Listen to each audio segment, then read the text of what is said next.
Hello, I'm Donna Bruce and I am the Macmillan Programme Manager for the Improving Cancer Journey in Lanarkshire. Today I am joined with three wonderful guests who are here to talk about the rollout of the Improving Cancer Journey in Lanarkshire, and I will get them to introduce themselves. Hi there, I'm Louise Barr. Thank you for having me. I'm a wellbeing practitioner based in South Lanarkshire, and I've been with ICJ right from the start since May 2023. So Thanks, thank you. Louise, and welcome. Hi everyone, my name's Lorraine Van Bucher. I'm the Development Manager at North Lanarkshire Disability Forum, and we host the North Lanarkshire ICJ programme. Thanks, Lorraine.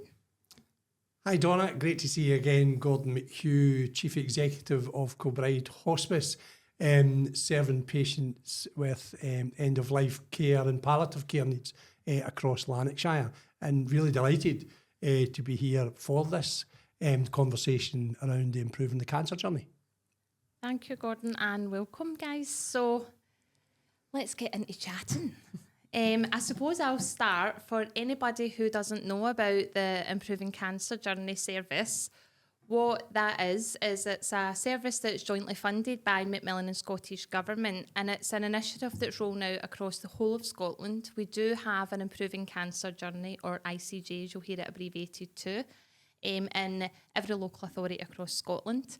And my job was to implement and develop the service in Lanarkshire.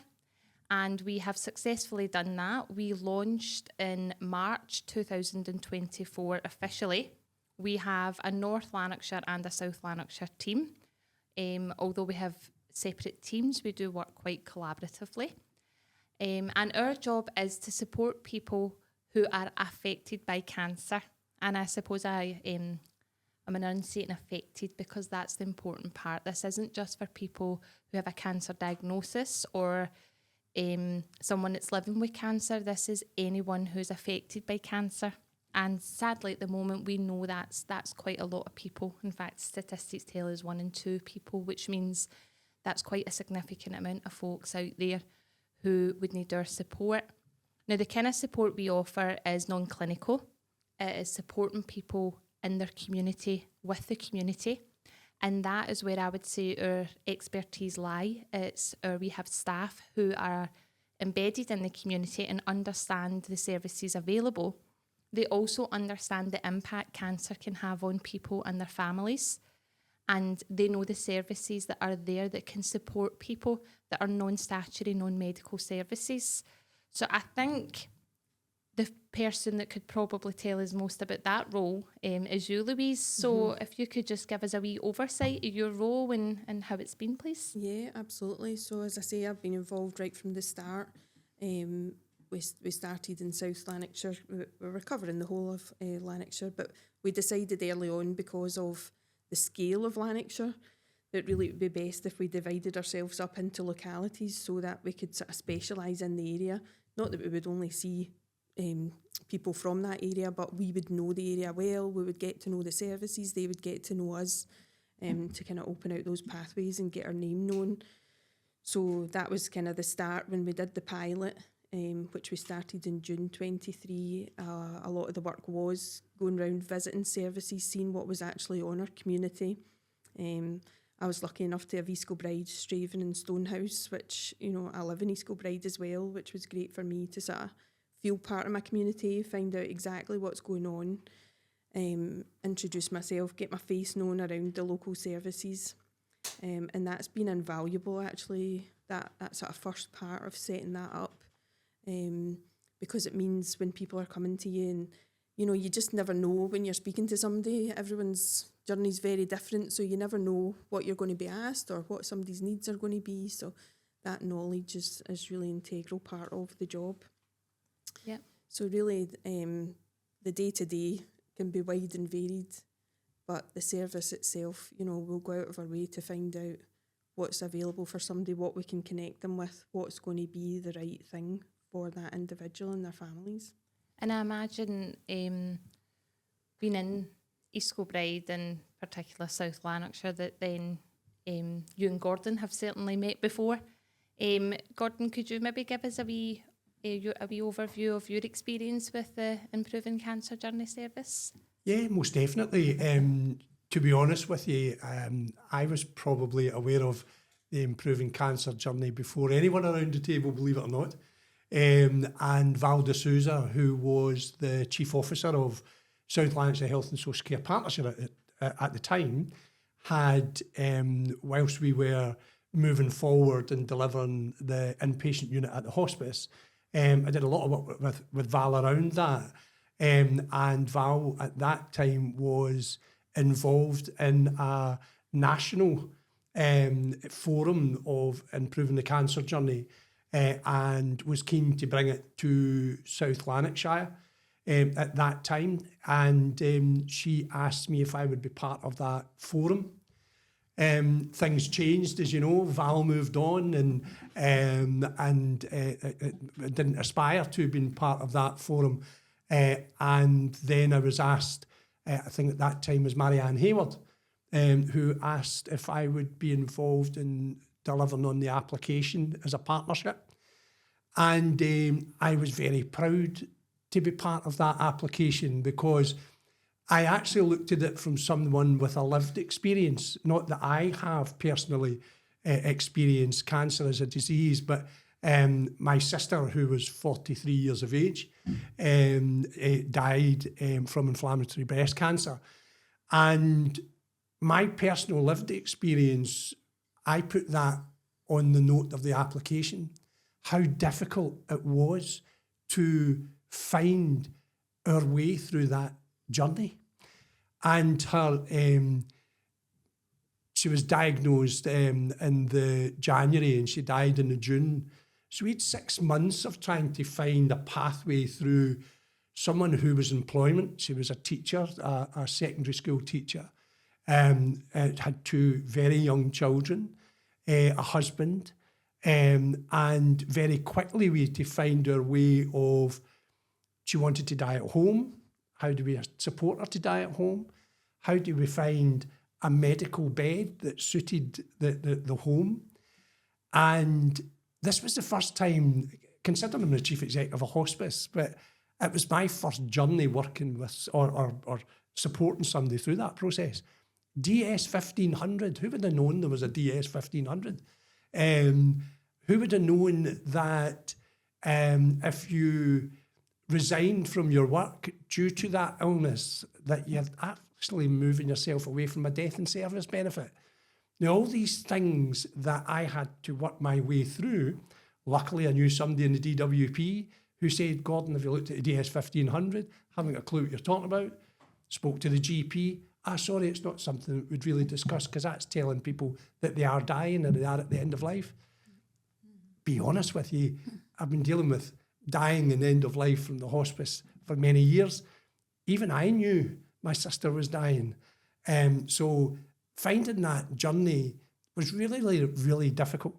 So having the opportunity for the Improving the Cancer Journey, I used that lived experience to say, well, you know, here's the things that happened to us. How can we help improve others, not to have to go through that journey? So for me, this is an absolutely fantastic programme. It's here now, but I wished it was here many years before that. And being part of that process and learning and listening to the way that you are connecting people so quickly after diagnosis or living with is absolutely fantastic. And even being a hospice where you are connecting some of your patients or service users to us, we still feel part of that Improving the Cancer Journey. So it's been a journey from me from application right to where we are now, working and supporting patients that have been referred to the hospice. Absolutely. And I do want to credit the hospice because it's more than just the patients that they support. They've been supporting our staff fabulously. Obviously, the job that the staff are doing, they're out in the communities, but that can feel quite remote and I think quite secluded at times. It's a very emotional job, and Kilbride Hospice, through the spiritual care team, have offered amazing support to you guys, Louise. They really have been so supportive. I mean, I can't tell you the warm welcome we receive any time we come into the hospice. I get hugs when I come in. It's lovely. So yeah, it's been really great to work closely with the hospice to make sure, you know, that people we're catching, because obviously the aim is to catch people at initial diagnosis, but initial diagnosis can look very different for each individual. Sometimes that initial diagnosis is still at a palliative stage, so, you know, and there's not any treatment, so it's great to be able to quickly work with the hospice to get people supported at that. And obviously we receive referrals for people at every stage of their journey. And we want to support everyone. The hospice has been a huge part of that, it really has, and for us as staff. No, and you know, it's been an absolute pleasure. Right now, if we look at the work that I'm involved in with the executive team of the NHS and looking at palliative care across Lanarkshire, the collaboration of our both services is there, and we need to be more collaborative right across the board, and I think this is what the executive is now looking for. Let's do this together. We are all working for the same outcome, and that collaboration is so important for all of us to make sure that people living and dying with cancer and other related diseases have the best opportunity to live that life as full as they can until they die. And so we're delighted to be fully embracing you guys at the hospice, and I know my spiritual care team love to see you when you're there, but it's always a pleasure to have you in the building. Absolutely. Yeah. And I think on that note of collaboration, that I would like to bring in Lorraine, just to give us a kind of overview, Lorraine, in North Lanarkshire, although the services looks a wee bit different, and I'll let you kind of explain what it looks like in North Lanarkshire. Lorraine, as the development manager at North Lanarkshire Disability Forum, has very much embraced a collaboration. Her team have been amazing, supporting the team in the south when we've had some absences, etc. So it does feel like a collaboration, although it's maybe not exactly a pan-Lanarkshire model, it's definitely a pan-Lanarkshire service. Do you agree, Lorraine? Absolutely, and I think it's definitely something that we're working on. Do you know, I think, you know, we're a year in North Lanarkshire, and you're right, we have done things that, you know, a wee bit differently. We've joined the Improving Cancer Journey programme along with another initiative called Improving Lives, which is a long-term condition model. We also, so it's long-term conditions, disabilities, and now we are able to support people who are affected by cancer. But I think more importantly, you know, we were able to support the carers as well, you know, because quite often through the referrals that we get, it may be somebody's got a cancer diagnosis, but it means when we go out to people quite often, it's, you know, we're kind of opening up, you know, a sort of box where there's lots of different issues and concerns. Not just by the person affected by cancer, but also those who are in the household as well. So I think there's lots to learn from the long-term model that we've got in North Lanarkshire that can be transferred onto the ICJ side of things. And that includes the support that we get, you know, through the hospices in North Lanarkshire as well. You know, I think it's at the start, I know that some of the conversations that we had was, you know, we were worried, is it the same kind of conversation that you have with somebody that's got a cancer diagnosis? Is it, you know, how's that all going to look? But I think ultimately it's about providing a person-centred, you know, support. It doesn't really matter what the condition is. It's more about what's affecting the family, what's affecting that person, and what they're looking for. And I think that's certainly what we are, you know, achieving right now, and certainly the community support that we've got in North Lanarkshire is fantastic. And I know that we have community connectors in North Lanarkshire, and I know that they work really hard at trying to find the best sort of community supports available to people. Yep. Just when we're talking about the meaningful conversations that we have and what matters to you, and those really patient-centred approaches that we're all trying to adopt and put through this whole service and your own services.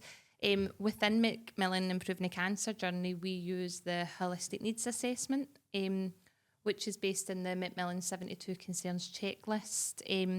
And that's something that is part of the funding conditions that we use that. For me, I feel it's a really good conversation tool, Louise, but just even from you around the use of the holistic needs assessment and how that's being received, if you want to talk around that. Yeah, I think the way we use it in the service is really appropriate and opens up a really good conversation. I remember back at the start when I first looked at it, this massive list of 72 concerns, tick list, I said to you, I'm not going to have to sit there and tick boxes. I'm going to ask them each one. And you said, no, we're going to have this as a conversation tool. And it works really well as that, and particularly the way, so our admin staff always make first contact with clients when they're referred, and they will send out the holistic needs assessment so that the person can have a look over it before we're even getting in contact. So by the time I'm reaching out, maybe a week later, they've had a chance to look over, and, it is really comprehensive. It covers just about everything. And so they can actually look and see things maybe they wouldn't have thought to discuss, which is a really useful part of it. And it just kind of opens up, okay, yeah, I didn't really realise, but this diagnosis has affected, trying to get a shower in the morning, or, my house is no longer suitable, work are not being supportive, I'm going to lose money. So it covers all aspects from the physical, and there are some medical questions, but it's not that we are going to answer any of those questions or attempt to do anything about them, but we know where we can direct people if there are concerns that they've not been able to raise, maybe, and sometimes they don't know who to ask. So having that point of contact is really helpful for people when they don't know where to turn, because quite often, as Gordon so clearly described, people are thrown into a whole new world and they don't know what to ask, they don't know where to turn. So the holistic needs assessment is a good tool for actually prompting questions to look at that and think, okay, I never even thought to ask about that, didn't know it would be an issue, because it's a whole new world. And so having somebody at the end of the phone that will come and see them, sit and talk through these kind of things and point them in the right direction for whatever matters to them, I think is really what's been lacking, or it's been put on nurses who should be doing the medical job. It's been left to them to answer these concerns, where now they have that point of contact with us. Yeah, and we've certainly, the feedback we've had from the cancer nurse specialist team is that this is freeing them up. It's giving them more time to focus on what their role is around focusing on the clinical matters. It's not that the nurses don't care about the non-clinical stuff. They absolutely do. And I think it means that they can do their job fully, focusing on their specialism and what they're able to support people with, and the knowledge that we're able to then support them, with the non-clinical stuff. And exactly as you alluded to, Gordon, it's the unknown. If you've a lot of people diagnosed with cancer, that's a lot of the time that's the first illness they've experienced. We hear so many folk who, I was kept well, I was never, never off my work, and then I just had a bad cough one day and it led to a diagnosis of cancer. So, Louise, what would you say is the main concerns that you support people with, just giving us an idea of the kind of support? Probably the biggest one, and the one we always look at first, and our admin team are experts in this, they will always ask the question about finances first, because that's time critical. And most people who will have a cancer diagnosis will be entitled to some kind of support. So getting that referral, we use Money Matters, who we collaborate with as well. So South Lanarkshire Council, for North Lanarkshire Council, it's the Tackling Poverty team. So they are welfare rights experts. They know exactly what people are entitled to. They also help them fill out the forms, which is fantastic. They'll apply for the grant if they're entitled to it. So that initial financial thing, because I think for people of working age in particular, if you get that diagnosis, your first fear is, what's going to happen if I can't work? So getting that is time critical. So that's probably the main. We try and do that with just about everybody. After that, it's kind of wide and varied. It can be supporting people, if they need a blue badge, if they are palliative and they do have, the new forms, the badgeless and SR1, Again, these things are kind of time critical, and it means people get their benefits within a couple of weeks. They'll get a blue badge very quickly. So making sure that's sorted. Conversations after that usually lead to sometimes isolation, sometimes it's speaking to somebody who is not a family member, because everyone tries to protect their families, so they don't really have honest conversations, and their families don't have honest conversations with them about how they're feeling. So quite often it is that family support, making sure they're linked in with Maggie's and making sure they're linked in with like our Macmillan volunteers in the libraries, which is a fantastic service. And again, we collaborate with them very closely to make sure people can drop in, have a chat and a cup of tea. We've got the Haven, we're really well served in Lanarkshire, luckily, with services who all provide that support. And then it can be just different practical things that we're looking at. If it's somebody who's a bit more unwell, it might be making sure the district nurses are aware of them. It might be a referral to occupational therapy to make sure they can safely have a shower, or use the kitchen, perching stools, all these aids that they could get, physiotherapy.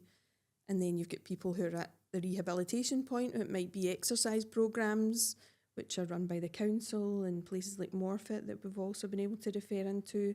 So again, it's about regaining fitness, regaining your life again, and whatever, it might be different, but we want to maximise it and make the best of it. Yeah. Lorraine, you and I were chatting before we started to record, and you were kind of giving me a really nice example of the work that one of your staff had done with. Would you be happy to share that with us?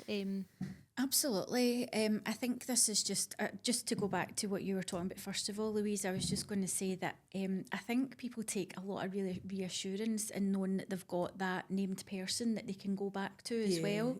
I think through their sort of clinical journey, that is as important as that is. I think just the reassurance that people feel, and that's the feedback that we get quite often, is that they're just reassured to know that they've got a direct number to a person who might not know the answer, but at least they know they're going to pick up the phone, or they're going to be able to say, I don't know who it is, but let me see if I can find out who it is.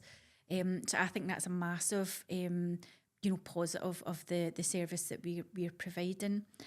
One of the example that we were talking about was a patient had been visited, and they were we were trying to link them into the community, because that's what we're hoping that people will kind of want to do in one way or another. And the person was saying, I really don't want to, because I can't think of what it is that I'd be able to get out, and to be honest, it's really difficult for me to get out my home. So but they had said, what I really enjoy is looking out my window. I like seeing my garden. That used to be my passion, but because of my health, I don't really get to do that now. Through the sort of conversation, one of the community connectors had a wee bit of a light bulb moment, I suppose, and they had contacted me to say, what might be a really nice idea is to get this person for the garden to come to them. So how can we, give them something nice to look at, out their window, if that's what they like doing, if that's what they like seeing. Is there a way that we could do that? So I was kind of picking Donna's brains this morning, just thinking about like how might that look for somebody, and how can we move that forward. And you had a similar example of how that was done previously. Yep. Gordon, you might remember remember that thing called lockdown and COVID that we had, and at that time I was at St Andrew's Hospice as the outpatient service manager, and what we were doing was looking at how we could support people at home, because people couldn't come into the hospice. And one of the things we done was garden boxes for people, and it was just to give people a purpose, occupation. I'll never stop being an occupational therapist, since that is my profession. But it was about finding purpose for them, and a commonality for them to meet. And then we kind of pulled them together in a kind of Facebook group where people could share the pictures of how their plants were or were not growing, and giving each other tips and advice. And I had said to Lorraine, actually the local garden centres were so willing to support us. It didn't cost anything. And there's also lots of volunteers and garden groups that might, you know, there might be someone who's got a spare hour that'd be willing to come along to the gentleman's garden. So I think it is about looking at what's in the community, which is what we're... Absolutely, and I think it's about, you know, we're always talking about gaps, and, you know, there's a gap here and a gap there, but I think it's also about how can we might not be able to fill all of the gaps, but it's like, what can we do to make that less? And I think one of the sort of biggest areas that we're often talking about is befriending. And I think there's that real link, because there'll be other people who are keen gardeners who might not have a garden, and they'd be more than happy to go along and support somebody, you know, to create a nice, you know, relaxing space.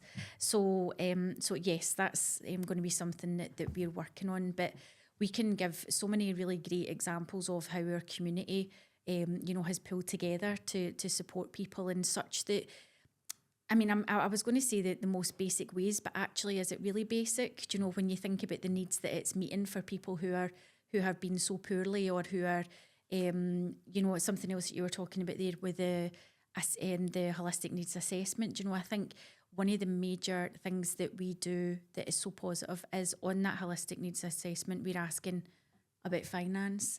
Do you know, and it's not always the first thing that people think about, but it is something that affects everybody. And I think until we ask that question, then they, you know, it might be the last thing in their mind, because obviously they've maybe just had a diagnosis or whatever. So I think to even just to be putting that on the table to say, actually, this is something we can help with, is massive, because again, that could give them the gateway to other supports, or you know, even supporting their family. And when you look at the long-term condition model, you know, their family member, they're, you know, somebody, they're part of their support network, might have a long-term condition, and they can then, and it's that access that, and it's that kind of knock-on effect, isn't it? So I just think there's, you know, can you tell I'm an advocate? Yeah, definitely. Yeah. Do you know, I'm sitting here listening, and I have one of the biggest smiles in my face looking around this room. And for those, certainly Louise and Donna's been in the hospice and been around the ward. So room 11 in the hospice is designed around my sister. And you were talking about the garden and these kind of type things. So a sister who was a school teacher, had two very young kids. And when we had constructed an extension onto the house, which was a very short-lived time, the window was higher than the bed, so she couldn't see out the window. So if you now come into the hospice and you go into room 11, we're right in a kind of housing estate, which is great. We're part of that community. And if you lie in the bed, you've got patio doors to your left, and there's a big porthole window in the wall at the end of the bed. And the bed goes up and you look right out the window at all the gardens that are surrounding it. You hear the kids playing and all these kind of type things. So you really brought a smile to my face when you're saying, how could we make that happen? But a big thing for me, we talk about collaboration there, and you're talking about connectors and how do you connect. I am really passionate about compassionate communities, and I'm doing a lot of work just now around that in relation to, I don't know if you know that South Lanarkshire has now been chosen as a marmot place, and there's only 3 councils out of the 32 in Scotland that's been given an opportunity to test the marmot principles. That is all about connecting everything together around public health. So it's about employability, it's about health inequalities. And my biggest issue that I had in relation to, I'm very passionate about community-led support, in relation to having meaningful conversations, been able to do it out with that social work, social care system, and been able to even have volunteers that can have these meaningful conversations. Because it's not about what you can't do, it's about what can you do.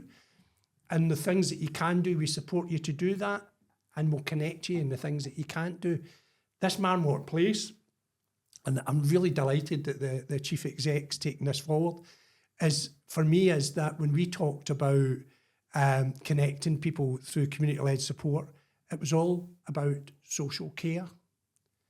We need housing, we need money matters, we need health and social care, we need hospices, we need improving the cancer journey. Every connected sector that's here, whether it's charitable, public or third, to work together on this, because it's very hard to look at rehousing somebody, right? We need a one-stop shop that enables us to contact one person within this marmot to say, a housing need, I'm going to connect you to this person in the housing. Money matters need, I'm going to connect you to... Because how often do we go around the houses trying to find the right person, and by the time somebody's been rehomed or rehoused, actually their condition, they've deteriorated. It's too late, you know, and we need to be much more on the ball as a collaborated partnership. So Compassionate Communities and the Marmot Place, as I say, really excited. This is great news. And well done, Paul Manning at South Lanarkshire Council for embracing this and taking it on. But I really hope that in the coming years, over the next 2 or 3 years, that we have got much easier ways of connecting people who we are trying to support instantly with where they need to be, and not having to go around the houses to find, how do we connect someone about rehousing, you know, that benefit, you know, how do we quickly connect, because finances, as you say, is that first point of call, but it's still too long to get to where you need to be. We need this instant, and I hope that this all helps, and hopefully it will spread across North Lanarkshire and these kind of type things, but for us guys in the south, I think it's great what South Lanarkshire Council have done and taking this on, because I think it'll make such a difference. We have actually got a kind of similar approach. I don't know if it's quite there yet to what you're describing, but it is similar, and the community connectors are part of that, and it's, I suppose, you know, it's called the enabling approach. And we've got, you know, experts round the table, if you like. So that would be housing or OT, or and we've got the third sector. And I think, first of all, it's really refreshing that we are part of that conversation, because as third sector partners, quite often we're kind of late to the party. So it's nice to be, you know, part of that kind of vision. But you're right. I mean, we're affording people that contact, that direct link. If somebody wants to refer to us, they can get our number. You know, they have that. They don't have to, you know, phone round the houses to try and get some support. And really, as experts within the third sector in our communities, we should be afforded the same thing. So I think it sounds like we're all moving in the same kind of direction. And I think it will be really beneficial to be able to do that, especially on the improving cancer journey side of things, because time is of the essence, isn't it? Do you know what I mean? Really That's is. something that's very prevalent for everything that we're doing. So, yeah. And we have been quite successful in improving the cancer journey. As you know, I like to talk, and I talk to lots of people, and No. networking is definitely my thing. No, but I do, and we have been out and we have spoken with like Fuel Poverty, Home Energy Scotland, and there was a kind of not a convoluted way, but we had to go through someone else. So when I approached Home Energy Scotland and said, why can I not just come to you? And now we do have that direct referral pathway for fuel poverty vouchers to Home Energy Scotland, and that's just an example of one organisation, but we've been quite successful with a lot of the organisations, even referrals into hospice services and things like that, because we've developed that relationship, that we've got that direct referral pathway. And I think we spoke about challenges earlier, Lorraine. We were speaking about, you know, what are the challenges of setting up ICJ? And one of them was around how do we build that trust? How do we build that rapport? How do we get those, you know, direct pathways to services? Because a lot of the time, a lot of services, they want a medical professional to connect them or refer them in. And then when you say to someone, and you will see their heart drop when you say, yep, you can get that, we can support you, but you need to go through your GP.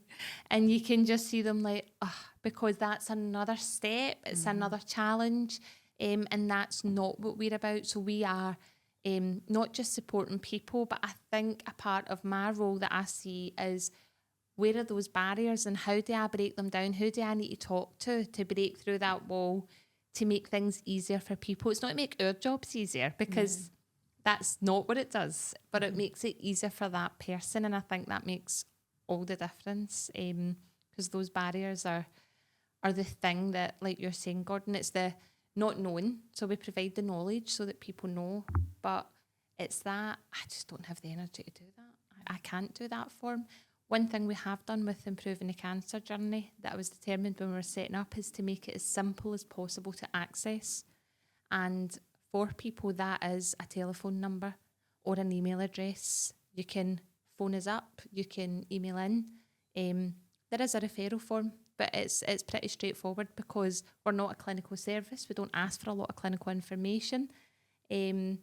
So I've tried to make that process as simple as possible when we were setting up ICJ. When setting up ICJ, we were given key principles. There was non-negotiables from Macmillan and Scottish Government, but they were very small. We had to use the holistic needs assessment. We had to work with the communities, and we had to have designated key workers for people so people knew who to turn to. Other than that, we were given the freedom. So they gave me the job.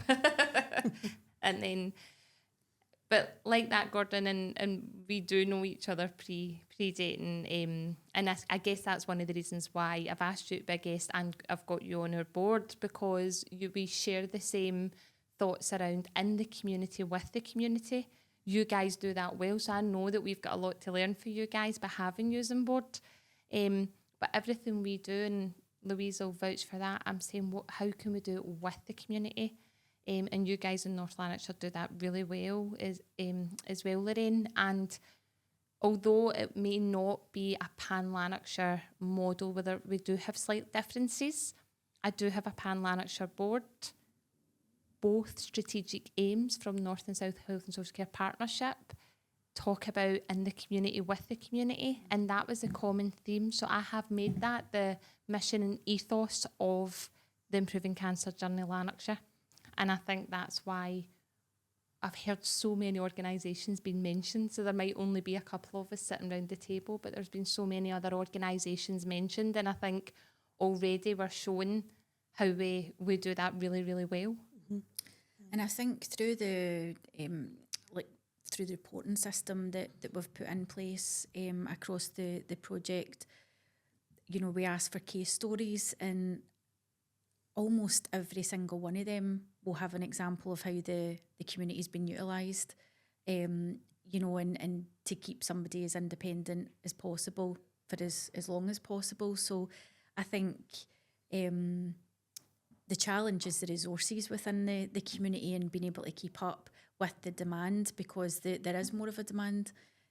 But undoubtedly there's services out there that are volunteer ran, that are doing so much amazing work, around food poverty, fuel poverty, supporting people to, one of my colleagues had a really good example of using charity energy, and the person had just moved house and they didn't have anything within their home, and through the referral to Diamonds in the Community, they were then able to help that person furnish their home to make them feel like a person. They had bedding, they had kettle, toaster, things for the kitchen and stuff, and that was all given to that person. But without that connection, they would have still had an empty home. So I think it's just about it's I suppose I'm labouring the point that we're really good at communicating and we're good at using our community, but it is so tangible, the changes that we can make to somebody's life. Absolutely. And like you're saying, without the use of the statutory services or without any cost, just when you were saying about the home, Louise, I don't know if it was you or one of the other members of the team that used the company in Cambuslang. Is it Recycle or Revolve in Cambuslang are amazing. And that was for the same kind of purpose. I remember there was a young lady that lost a lot of weight due to her cancer treatment. And so none of her clothes fitted her, but she couldn't afford to go out and get a whole new wardrobe either.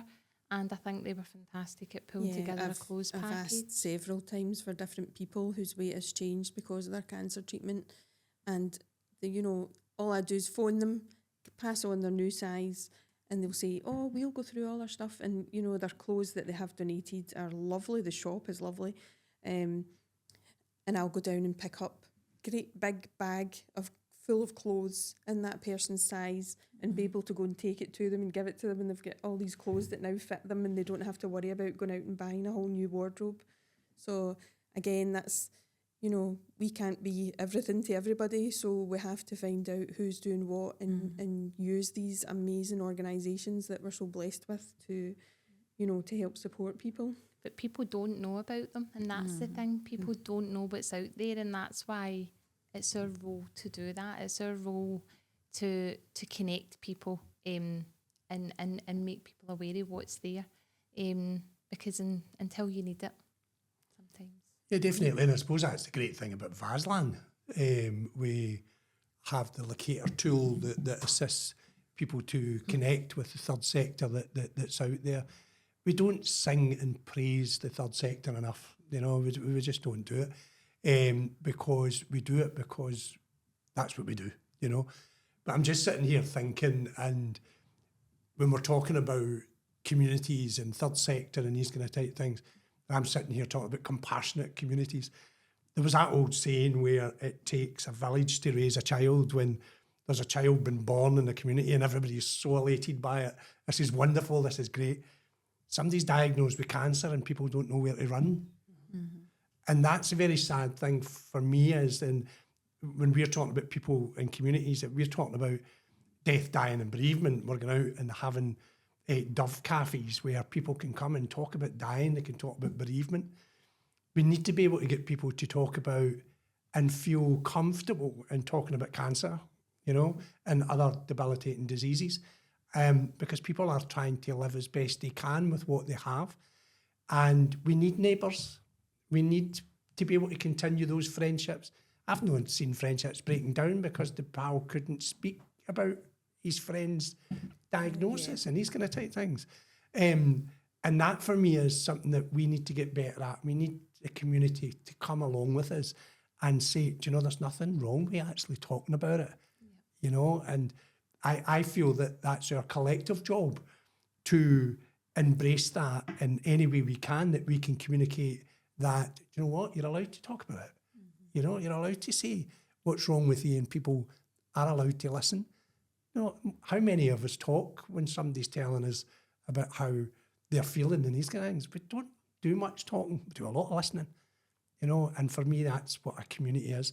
Let's listen to the people that need us and, you know, see if they need something from us. Is it a lot to give? Probably not, you know. So. And I think you're right. I think part of our role is about supporting the community. We've went into community organisations and I've said, are you able to support people with cancer? And they'll say, no, we're no specialist enough. And you're like, you absolutely are. Like you're saying, you can talk and you can listen, and that's what folk are looking for. So what we offer is that support and having that conversation.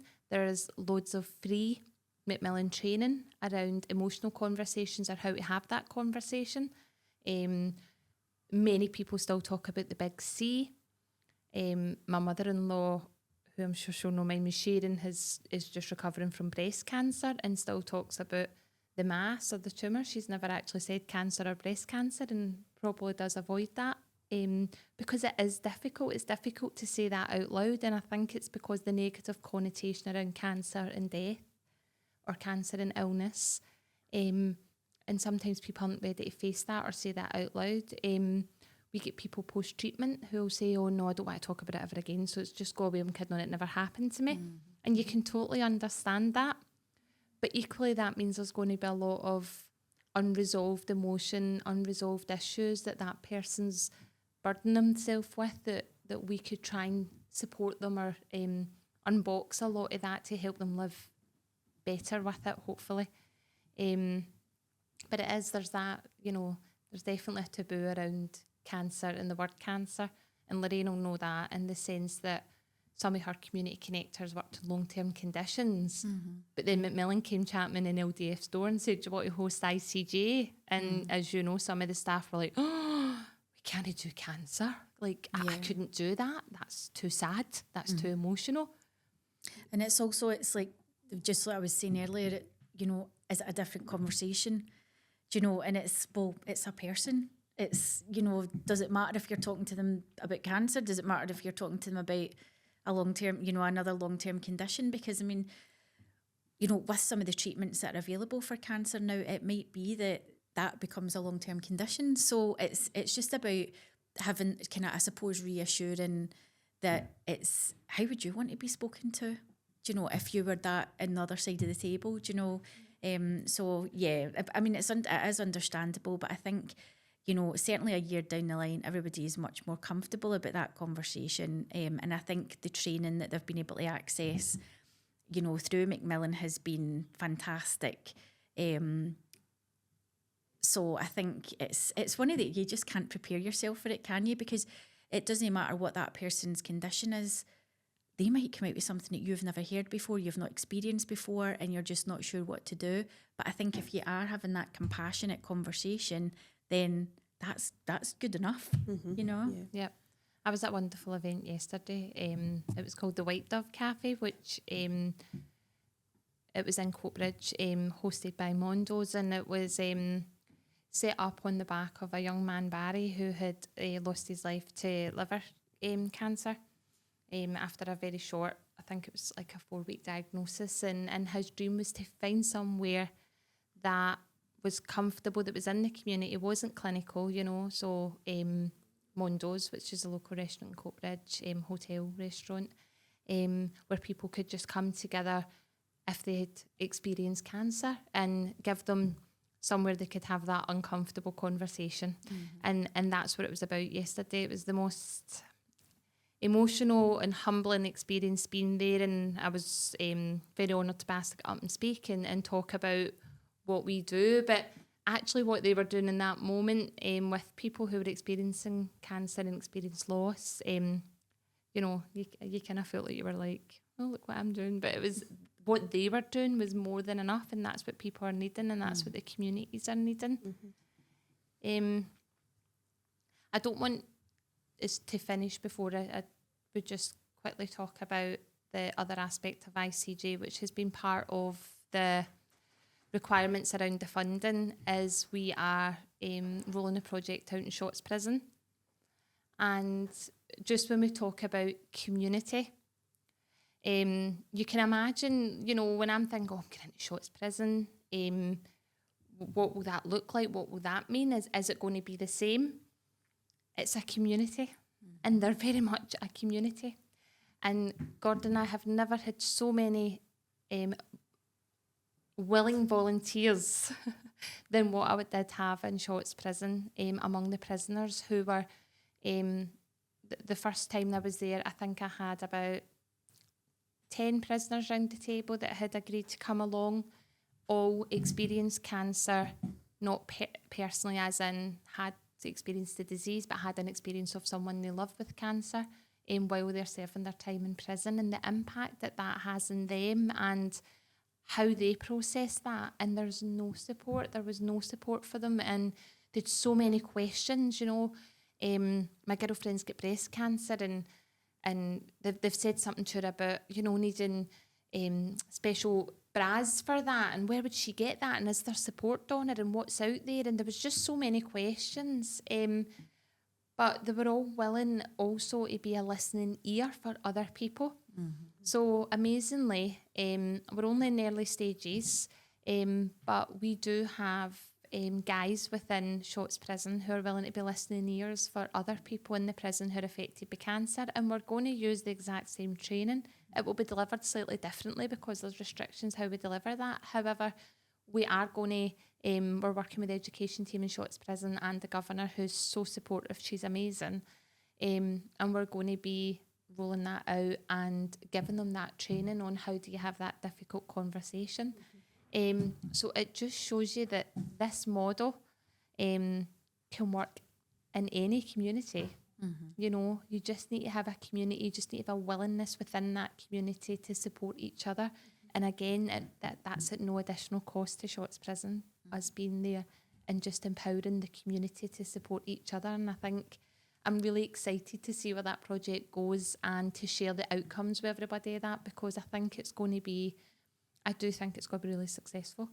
And I think even though, as you say, because of the environment, there are restrictions there, I think it's still very empowering to be able to give people that information so that they can then share that with their family members who are visiting them, or, for people that they are along with, within the prison. So, I think that's it. It just shows how flexible the service can be. Absolutely. And opens conversations. Yeah, Conversations. I think that's amazing, because I'm sitting here and I'm thinking, my friends find me strange.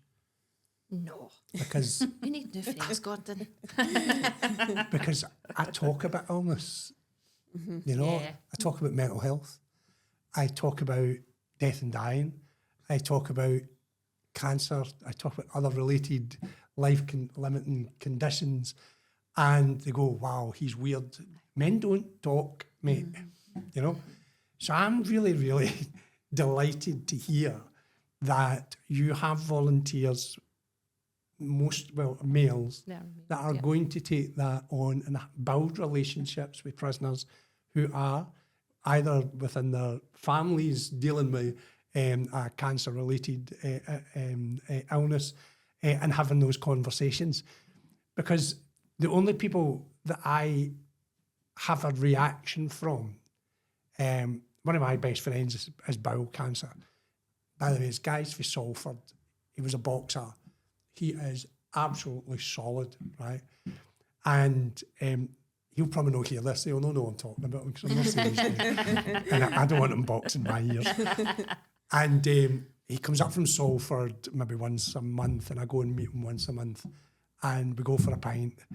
And then we go somewhere quiet, and him and I talk about his condition. And I have never seen him emotional, but the last couple of times I've seen him emotional, because it's begun to impact his family life, his granddaughter, etc. And this is, as I say, a guy who would stand there and go, "I don't talk about these things, don't talk about these things." And it's not until they are in that position themselves that they actually feel, I really need to share this with someone, because I can't really talk to my wife, or my sister or whatever. So that really makes me feel so much brighter if you're ending this on that story, because I think that is an amazing thing, because men find this an absolute taboo. So really delighted that you have volunteers who are taking that up inside Shotts Prison, and well done improving the cancer journey. Well done. Thank you. Thank you very much. So, do you get anything to add? Well, I was just going to say one of my clients was going to be coming along today. Unfortunately, he couldn't make it along because he's to work. But he's very passionate about getting the message out there. He had bowel cancer, which was only discovered because he did his wee test that comes through the door. And they found out, and that's the reason why he's still here today.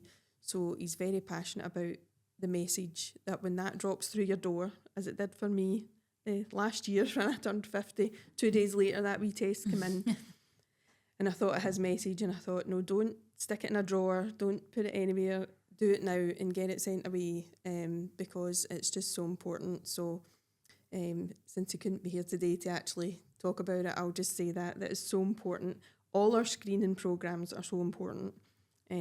Don't miss them. Don't be scared of the word cancer. The earlier it's found, the easier it is to treat, and the more likely you'll still be with us. So make sure you go for all your screenings and do your bowel test. Absolutely. Thanks, Louise. And thank you, everybody. It's been an absolute delight. I thought this was going to be difficult, but hey-ho, look at us all chatting away. No, it's been absolutely great, and hopefully we can do more. Thanks for the invite. Thank you very much. Thank Thank you. you. Thank you.